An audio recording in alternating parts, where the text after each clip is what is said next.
perkenalkan. Oke, jadi di sini saya akan membahas tentang analisis fungsi-fungsi manajemen pada sebuah perusahaan. Di sini saya mengambil satu perusahaan yang akan kita bahas, yaitu PT Indofood JBP Sukses Makmur Tbk. Kita bahas sedikit ya tentang sejarah dari PT Indofood JBP Sukses Makmur.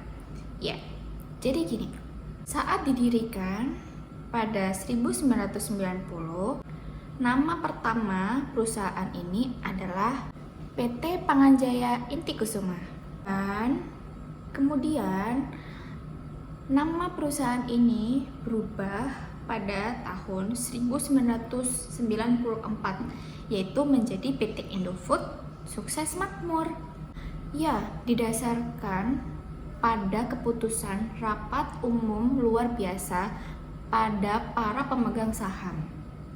2 tahun kemudian, pada tahun 1992, telah dibuka beberapa cabang perusahaan dan melahirkan satu perusahaan besar, yaitu PT Indofood Sukses Makmur. Pada 1994, Indofood ini melahirkan suatu perusahaan besar, yaitu namanya PT Indofood Sukses Makmur Tbk. Jadi ada Tbk-nya ya guys. Kalian tahu nggak, salah satu produk andalan mereka yaitu yang biasanya kita sering makan, apa hayo? Ya, mie instan. Ya, produk ini sangat populer banget di seluruh Indonesia, bahkan sampai di mancanegara.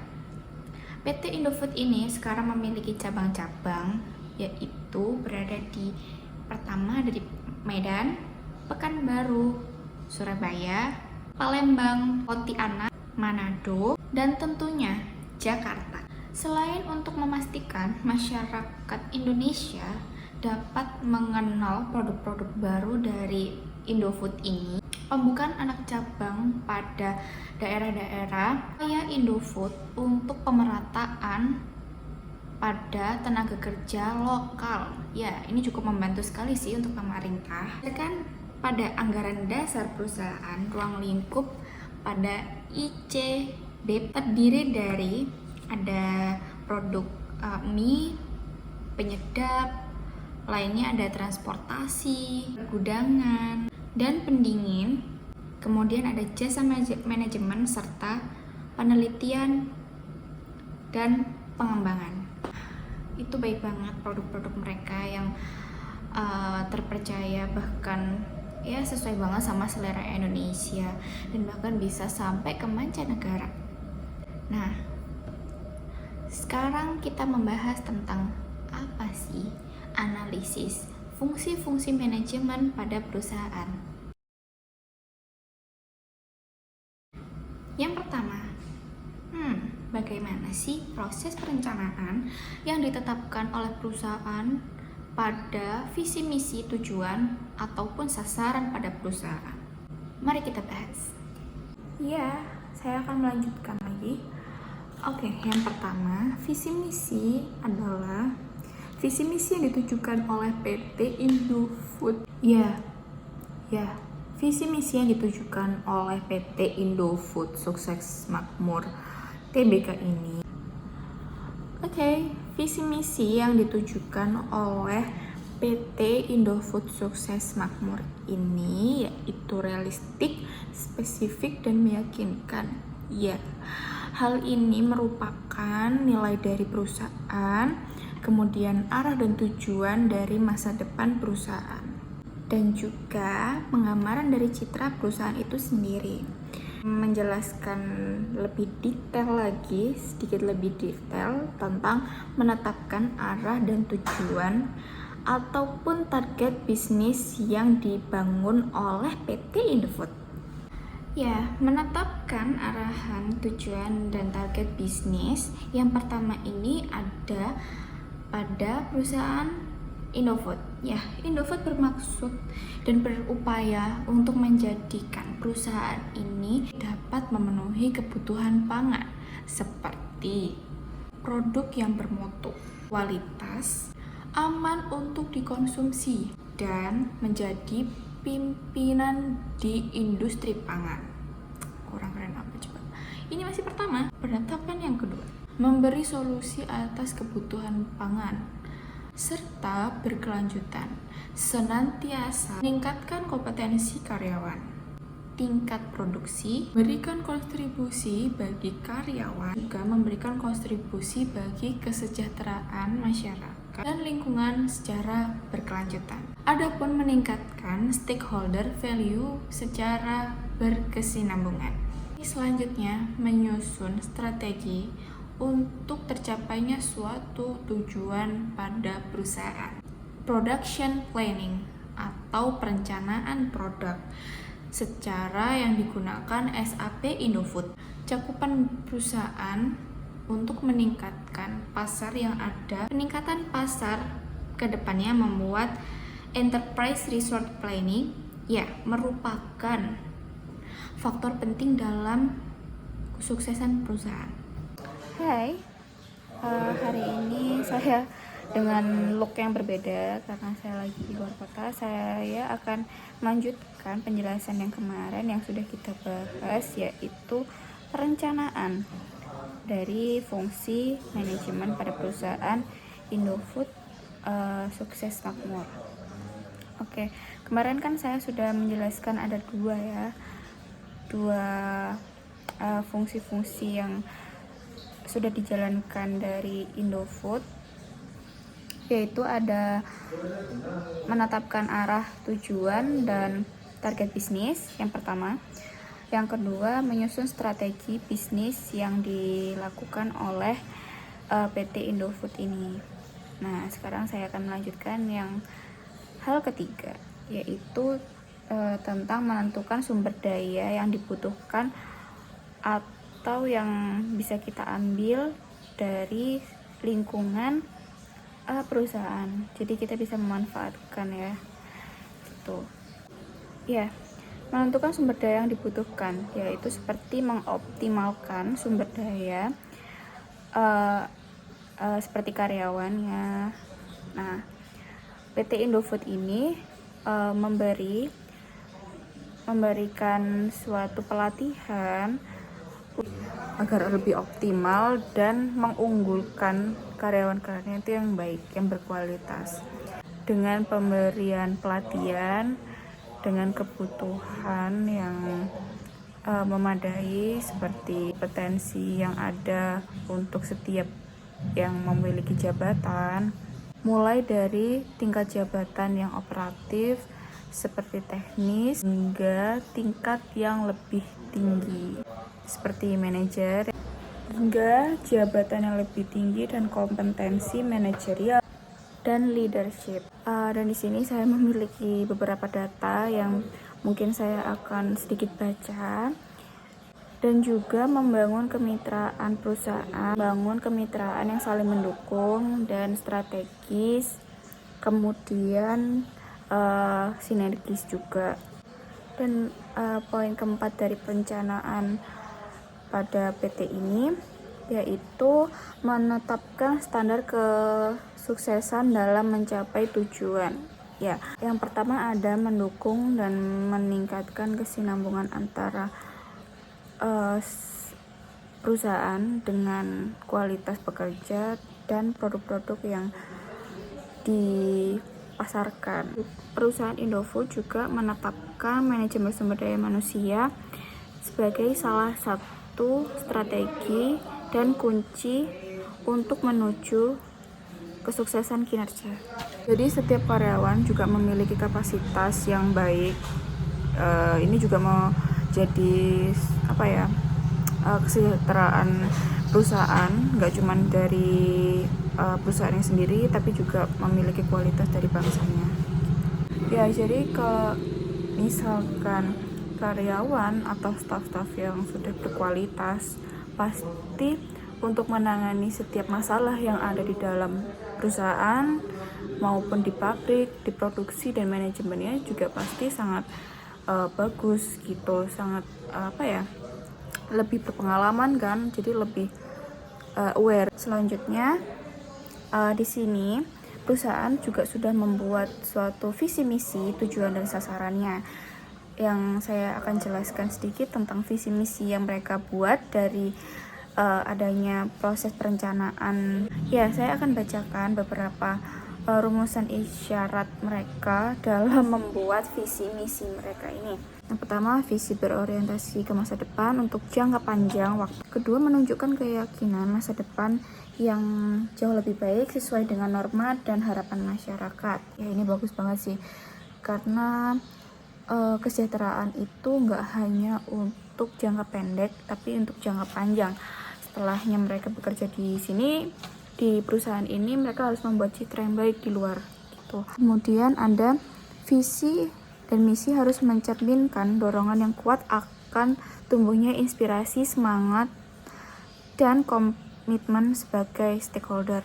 Kemudian di sini saya akan menjelaskan visinya dari mereka itu adalah yang mereka fokus kepada menjadi total solution food company.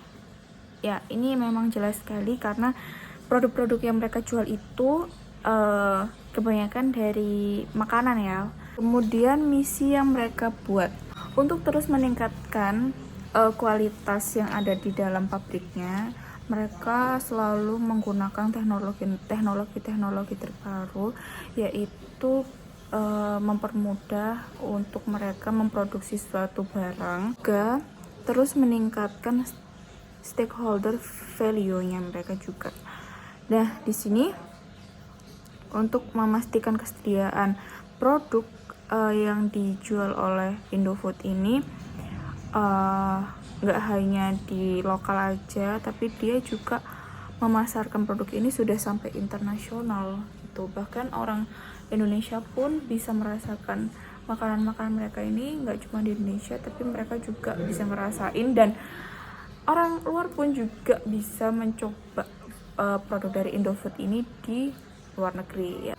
Oke, jika dilihat dari tujuan didirikan perusahaan ini, maka bisa kita simpulkan sasaran dari perusahaan ini adalah daerah-daerah yang mungkin membutuhkan sekali pemasukan dalam kebutuhan masyarakat, yaitu seperti pangan ya, khususnya untuk pangan, terutama di daerah-daerah kecil, pedesaan mungkin, atau di daerah-daerah yang jauh. Ini sangat membantu sekali, dapat berpengaruh dalam peningkatan kesejahteraan masyarakat, serta tidak lupa juga untuk ikut menjaga kesejahteraan dan kelestarian lingkungan dari bahan-bahan yang digunakan pada PT Indofood gitu. Jadi mereka ini mengambil bahan-bahan dari lingkungan ini juga nggak hanya ngambil, mereka juga memikirkan bagaimana repairnya mereka, ataupun kepada lingkungan-lingkungan untuk pembuangan limbah, mungkin mereka sudah memikirkan itu semua gitu ya. Saya rasa ini perencanaan dari PT Indofood ini sudah cukup. Hai guys, kali ini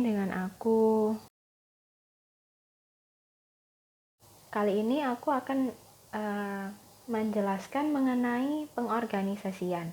Sebelumnya sudah dijelaskan soal sejarah dan poin pertamanya sama teman aku Risha. Untuk pengorganisasiannya di PT Indofood ini, yang pertama mengalokasikan sumber daya, menyusun dan menetapkan prosedur yang diperlukan.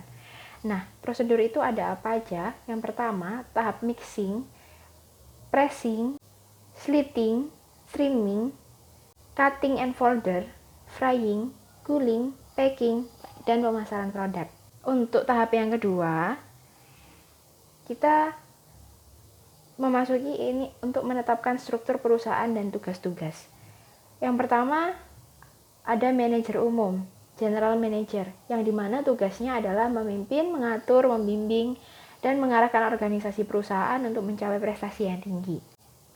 Lalu yang kedua ada manajer pabrik, factory manager, terdiri dari supervisor produksi, manajer teknik, manajer gudang, supervisor PPIC yang bertugas merencanakan, mengkoordinasi, dan mengendalikan kegiatan teknik sehingga dapat menjamin kelancaran operasional mesin. Lalu yang ketiga ada manajer pengembangan dan pengawasan mutu produk, yaitu Branch Process Development and Quality Manager. Terdiri dari supervisor pengawasan mutu proses, supervisor pengawasan mutu bahan baku atau produk. Jadi, pada supervisor ini bertugas dan bertanggung jawab dalam memeriksa bahan baku, bahan tambahan, dan produk jadi, dan bahan pengemasan. Lalu, untuk selanjutnya ada manajer keuangan yang bertugas dan bertanggung jawab merencanakan, menyiapkan budget, dan planning. Selanjutnya ada manajer personalia, yaitu kita sebut branch personnel manager, yang bertugas mengkoordinir, mengarahkan, mengendalikan kegiatan personalia yang berhubungan industrial, administrasi kepegawaian, keamanan, ya itu bisa kita sebut biasanya di perusahaan-perusahaan besar itu bagian. Hai, perkenalkan nama saya akan menjelaskan materi selanjutnya, yaitu tentang directing atau pengarahan dan pengawasan atau controlling. Jadi dari directing, pengarahan, yang pertama ialah membimbing dan memberi motivasi kepada pekerja supaya bisa bekerja secara efektif dan efisien, yaitu dengan pertama memberikan imbalan jasa, yaitu berupa uang atau gaji yang layak dan tepat waktu kepada karyawan. Yang kedua ialah memberikan tugas pekerjaan yang jelas, adil, dan sesuai dengan bidang atau keahlian atau keterampilan dari kemampuan karyawan tersebut. Yang ketiga ialah memberikan insentif, yaitu penghasilan tambahan berupa honor, tunjangan, hadiah, dan sebagainya kepada karyawan berdasarkan prestasi dan hasil kerja tersebut. Yang terakhir yaitu adalah mendorong dan membantu setiap karyawan dalam pengembangan karir melalui tugas belajar, diklat, penataran, magang, dan lain sebagainya. Yang selanjutnya bisa dilakukan dengan promosi jabatan. Yang kedua dari pengarahan ialah memberi tugas serta penjelasan secara rutin tentang pekerjaan, seperti menjalin hubungan baik dengan karyawan, menawarkan jenjang karir dan promosi jabatan sebagai stimulan untuk memicu kemampuan setiap karyawan mengembangkan diri demi kemajuan perusahaan. Yang ketiga ialah mengadakan training untuk karyawan setiap bulan atau dalam kurun waktu tertentu. Yang ketiga dari pengarahan ialah menjelaskan semua kebijakan yang sudah ditetapkan, bahwa PT Indofood ini memberikan kesempatan bagi setiap cabang-cabangnya untuk mengajukan anggaran, yaitu setiap 4 bulan sekali ke kantor pusat Jakarta, untuk selanjutnya dianalisa dan ditetapkan oleh perusahaan induk. Yang kedua ialah PT Indofood ini mengeluarkan kebijakan untuk meningkatkan kapasitas produksi dengan mendirikan pabrik. Yang kedua. Yang ketiga ialah pihak manajemen telah menetapkan kebijakan keselamatan dan kesehatan kerja perusahaan yang dilakukan oleh top manajemen dan organisasi P23K. Lalu di sini ada controlling, yaitu pengawasan. Yang pertama ialah mengevaluasi keberhasilan dan target dengan cara mengikuti standar indikator yang telah ditetapkan. Bahwasanya PT Indofood ini masih memiliki sejumlah amunisi untuk menopang penguatan kinerja keuangan ke depan. Salah satunya adalah ekspektasi membaiknya tingkat permintaan pasar dalam negeri seiring dukungan kebijakan pemerintah untuk susu olahan atau dairy. Perseroan ditopang atas peningkatan populasi produktif Indonesia. Jumlah penduduk Indonesia yang bertumbuh besar dan bisa menjadi faktor penguat permintaan susu olahan ke depannya. Terkait tren penjualan divisi produk makanan ringan, nutrisi, minuman, dan bumbu olahan, ini akan tetap kuat ke depannya. Lalu ada pertumbuhan volume penjualan makanan ringan diharapkan mencapai 18% pada tahun depan. Sedangkan kenaikan volume penjualan minuman ringan bisa mencapai 2%. Lalu yang kedua ialah melakukan klarifikasi dan koreksi terhadap penyimpangan yang ditemukan. Seperti PT Indofood ini pada produk Indomie yang diproduksi mengandung zat-zat yang berbahaya dari bahan-bahan kosmetik, yaitu seperti benzoic acid, yaitu asam benzoat. Yang kedua ialah kasus suap dan korupsi yang dilakukan oleh manajemen PT Indofood yang berdomisili di Purwakarta, Jawa Barat. Yang ketiga ialah memberikan alternatif solusi yang mungkin bisa mengatasi masalah yang terjadi, seperti halnya kasus suap dan korupsi yang saya jelaskan tadi, itu sedang diusut oleh KPK. Jadi sekian, dan dari penjelasan yang sudah kami sampaikan, terima kasih.